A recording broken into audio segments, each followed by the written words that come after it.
Bahan baku udang yang diterima di unit pengolahan ikan harus ditangani secara hati-hati. Glazing dilakukan dengan cara menyiram atau mencelupkan udang beku ke dalam.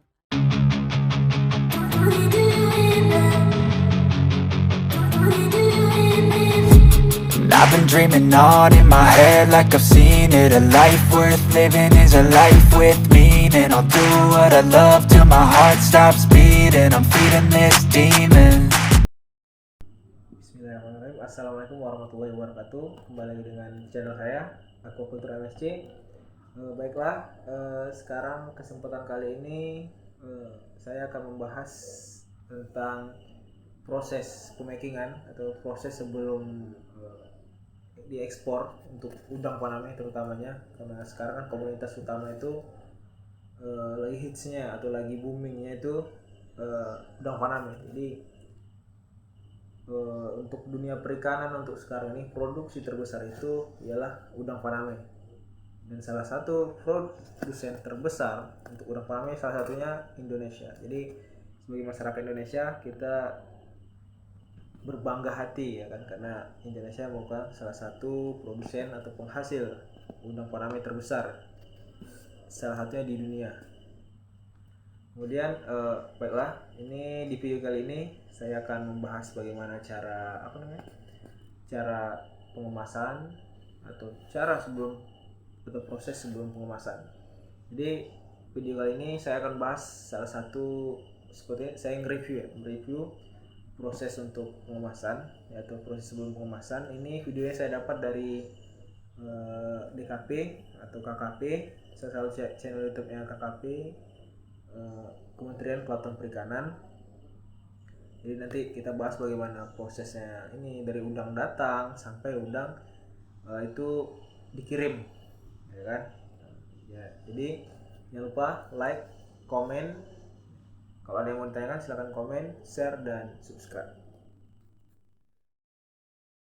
Jadi baiklah, ini akan kita tayangkan videonya. Jadi kalau silahkan simak, silahkan lihat, ya kan? Semoga ilmu-ilmu yang ada dalam itu bertambah, ini bermanfaat bagi untuk saya pribadi dan juga teman-teman semua.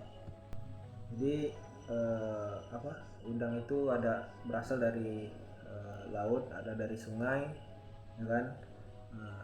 Terus ya, kalau yang laut itu yang terkenal beberapa udang ya, ada udang rebon, udang swallow, udang lobster, ada juga udang yang dari penangkaran tambak, itu salah satunya udang windu, udang Faname, udang gala. Jadi sentra produksi udang atau budidaya udang itu salah satu yang terbesar itu ialah di Indonesia, kan? Untuk provinsi ada di Sumatera, Jawa, Kalimantan.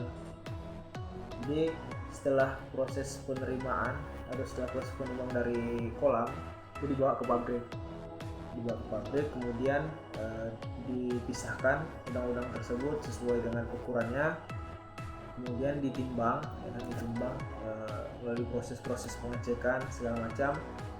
Setelah ditimbang dimasukkan ke dalam wadah, ya kan, seperti yang ini, wadah. Setelah itu baru direndam lagi pakai air es. Jadi gunanya apa? Pertama itu untuk pencucian, kedua untuk menjaga kesegaran dari si udang tersebut. Setelah udang direndam, kemudian udang dipisah-pisahkan sesuai ukuran udang, sambil dihitung berapa keringnya. Jadi ini bisa kita lihat setelah dicek, setelah baru masuk proses pengupasan.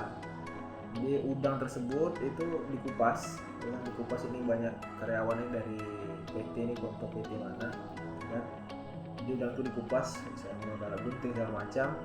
Terutama itu dijaga kehigienisannya, jadi dijaga supaya tidak ada kontaminasi dari bakteri yang dapat membahayakan konsumen atau pembelinya nanti. Jadi setelah dikupas, kemudian udang dicuci lagi, dibersihkan, ya, disiram pakai air es supaya menjaga kesegaran itu tetap terjaga sampai ke tangan konsumen. Setelah dicuci, kemudian udang disusun itu diratakan, kemudian baru masuk ke proses pembekuan. Proses pembekuan ini bertujuan untuk menjaga kesegaran udang supaya bisa tahan lama.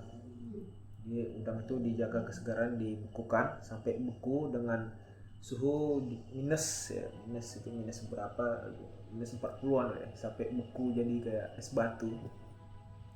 kemudian baru masuk proses pengecekan lagi. Setelah masuk proses pengecekan baru dibungkus atau di packaging ya. Jadi bisa menggunakan plastik, bisa menggunakan alat Tupperware segala macam ya. Setelah itu baru di press untuk menghilangkan udara yang ada di dalam bungkusan plastik dari udang tersebut. Kemudian baru udang tersebut yang telah di packaging, setelah dibungkus, dimasukkan ke dalam kotak-kotak atau dus-dus, kemudian dibawa atau disimpan di dalam kontainer. Sebuah kontainer seperti ini bisa kalian lihat, susun ya kan. Kemudian baru dibawa dikirim berbagai tujuan negara. Jadi untuk itu di dalam kontainer kan pasti kan bertanya, itu tahan nggak sampai ke ini, dikirim ke Amerika, Cina segala macam, tahan nggak busuk gitu ya kan. Jadi untuk kontainernya telah dilengkapi dengan pendingin atau kayak AC lah, tapi lebih dari AC sih, kayak freezer.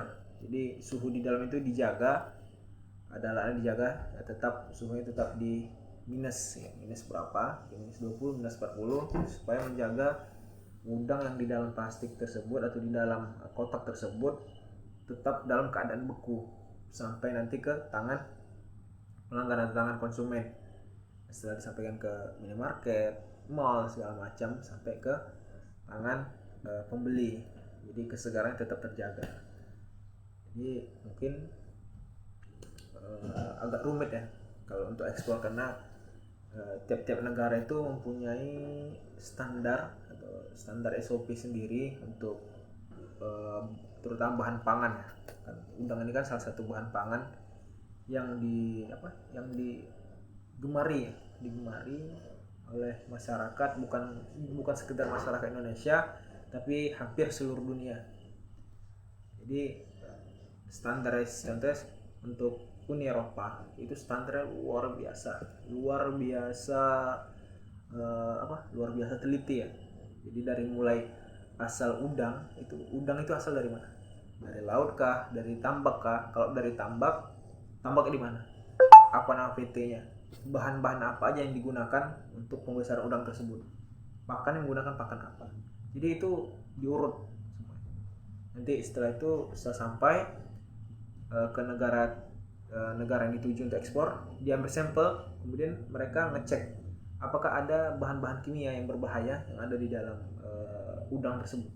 Jadi kalau memang tidak memenuhi SOP atau tidak memenuhi standar dari Eropa tersebut, udang di dalam kontainer ini akan dikirim balik ke Indonesia, dan ongkosnya itu ditanggung lagi oleh si pengekspor, si ekspor dari Indonesia gitu. Jadi dia nanggung ongkosnya. Jadi untuk ekspor impor ini memang pemain besar sih, yang banyak duitnya kan, karena risiko juga besar, keuntungan besar, risikonya juga besar.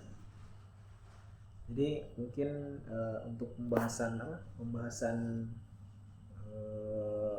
video kali ini tentang pemakingan, tentang pengiriman ini cukup sampai di sini.